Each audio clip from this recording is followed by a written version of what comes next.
네, 문재인 정부 첫날입니다. 새 정부 국정 기조를 자세히 알아보기에 특별한 손님을 한번 모셨는데요. 더불어민주당 선대위 대변인 고영진 의원님 어서 오십시오. 네, 반갑습니다. 예, 감사합니다. 안녕하세요. 네. 고 의원님, 예. 저 오늘 좀 특이한 게 문재인 대통령이 조금 전에 바로 국민들 앞에 서서 첫 인사 발표를 했습니다. 네. 이게 어떤 의미를 좀 담은 거라고 볼 수 있을까요? 우리 국민들께서 보시기에는 좀 낯선 장면이셨던 것 같아요. 대통령께서 직접 뭐 총리와 비서실장 또 국정원장의 후보자를 발표한 것이. 그런데 거기에는 문재인 대통령께서 직접 국민에게 다가가겠다. 국민과 직접 소통하고 앞으로도 더 많은 기회를, 국민과 대화하는 기회를 가지겠다라는 그런 의지의 표현인 것 같습니다. 네. 근데 사실 뭐 미국에 보면 이제 오바마 대통령 같은 경우는 저런 모습이 자주 연출되잖아요. 또 유럽에도 그렇고 자기와 같이 일할 어떻게 보면 동반자들 아니겠어요? 그 사람들 자기가 직접 이런 이유로 내가 인선을 하고 여러분께 소개한다 이런 거니까 전 참 좋았던 것 같아요. 네, 네. 계속 문턱을 낮추신다고 뭐 약속을 해오셨는데 그 네. 첫 걸음부터 그렇게 한다고 볼 수가 있겠군요. 네네. 네, 그리고 제가 뭐 특히 박근혜 정부 때 이제 청와대를 출입해 봤는데 박근혜 전 대통령이 사실 인수위 때 당선인 신분으로 총리 후보자를 처음 직접 발표한 것 이외에는 사실 인사를 직접 발표한 적이 없었거든요. 그런 부분들이 문재인 대통령이 마지막 그 기자회견 말미에 앞으로 중요한 건 직접 얼굴을 보고 국민에게 직접 보고를 드리겠다라고 말을 하셨는데 그 말을 좀 지켜서 뭐 향후에 인사와 관련해도 뭐 여러 가지 일이 있을 수 있지만 어떤 일이 있더라도 그 초심대로 자주 이렇게 기자회견을 하는 모습을 보였으면 좋겠다는 생각이 들었습니다. 네. 기대하셔도 좋을 것 같습니다. 네. 그러고 보니까 우리 이현수 기자 얼마 전까지만 해도 여권 취재 네. 기자의 청와대 출입 기자였는데 오늘은 네. 야권 취재 네, 기자라는 야권 취재 이름표로 기자로. 바꿔달고 나왔네요. 네, 이름표가 바뀌었습니다. 좀 전에 설명드렸다시피 정부가 바뀌었으니까요. 네. 예, 문재인 대통령의 취임사 내용부터 들어보시면 새 정부가 어떤 국정 기조를 갖고 가겠구나 이해하시기 쉬울 것 같은데요. 목소리 한번 들어보시겠습니다. 문재인과 더불어민주당 정부에서 기회는 평등할 것입니다. 과정은 공정할 것입니다. 결과는 정의로울 것입니다. 군림하고 통치하는 대통령이 아니라 대화하고 소통하는 대통령이 되겠습니다. 광화문 시대 대통령이 되어 국민들과 가까운 곳에 있겠습니다. 따뜻한 대통령, 친구 같은 대통령으로 남겠습니다. 네.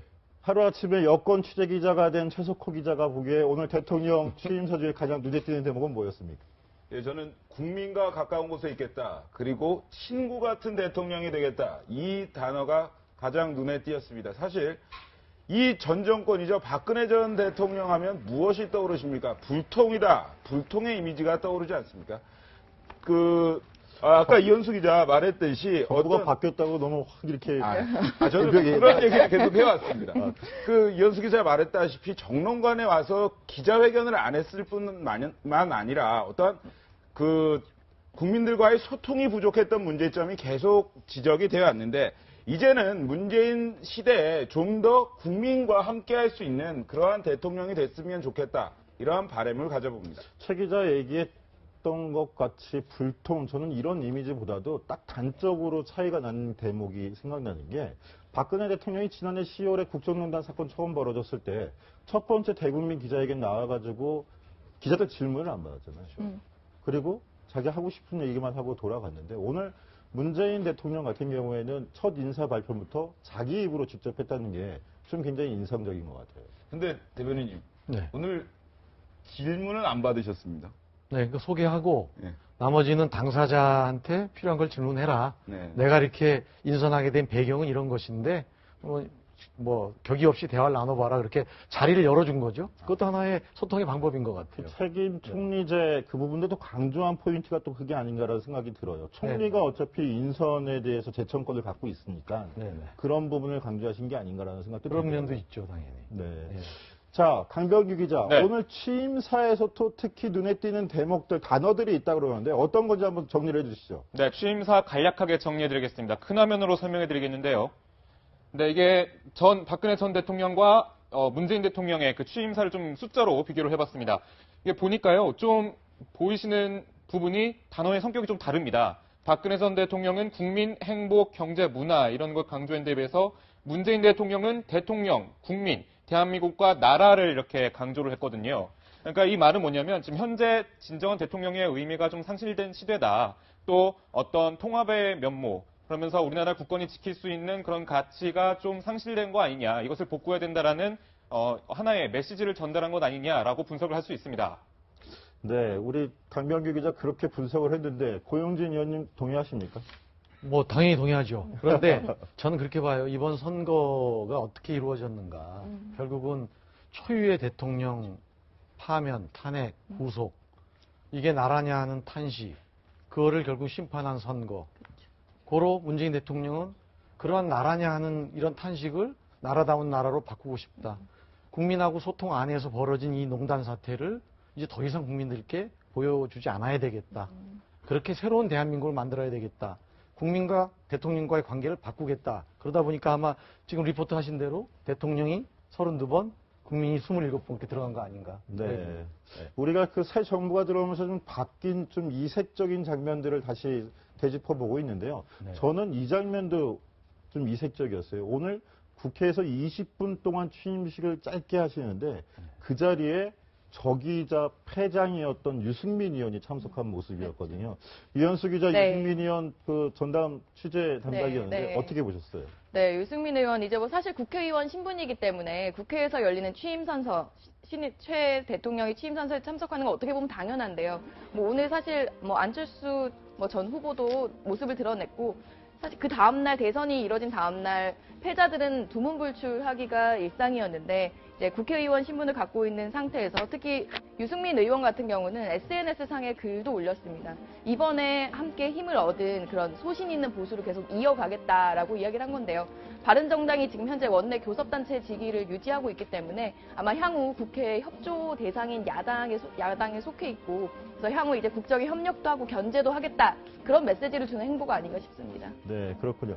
고용진 의원님, 네. 그 선대에 계시면서 그 가장 좀 상대하기 껄끄러운 적이라고 꼽으시면 누구를 좀 꼽으실 수 있을 것 같아요? 당 내에서 외부에서. 외부에서, 그러니까 상대 후보 진영이죠. TV 토론도 대여섯 차례나 있었는데. 뭐 이제 다 지났으니까 모든 후보들이 다 그대는 치열한 경쟁자니까 사실은 뭐 홍준표 후보는 워낙 결이 다르게 이제 프레임을 따로 갖고 가는 네네. 분이니까 그랬는데 일부 이제 유승민 후보라든지 안철수 후보는 우리 더불어민주당하고 또 일정 부분 가치나 노선에서 겹치는 부분들도 네. 있고 또 특히 국민의당 안철수 후보는 이제 뿌리가 또 같기 때문에 오히려 더 어려운 면이 있죠. 네. 뭐 너무 심하게 공격하기도 어렵고 또 안 하자니 그렇고 그런 제일 어려운 분은 아무래도 안철수 후보였고 그 다음에 이제 유승민 후보 뭐 이렇게 저는 갑자기 질문하셔서 왜 질문을 드렸냐면 오늘 아까 좀 전에 그 이현수 기자 유승민 의원 설명을 드렸는데 취임식 때 네. 마주친 그 두 적장이죠. 네. 서로가 볼 때는 그 장면이 좀 이색적이었고 또 워낙에 TV 토론 때 유승민 의원 그러면 팩트 폭격기라는 별명을 받을 정도로 집요하게 문재인 후보를 좀 파고드는 면이 있어가지고 유승민 의원에 대해서 그런 감정이 있지 않으실까 해가지고 혹시나. 네, 저는 저 소감을 말씀을 드리면 우리 정치 문화의 큰 문제점 중에 하나가 승복하지 않는 문화. 네.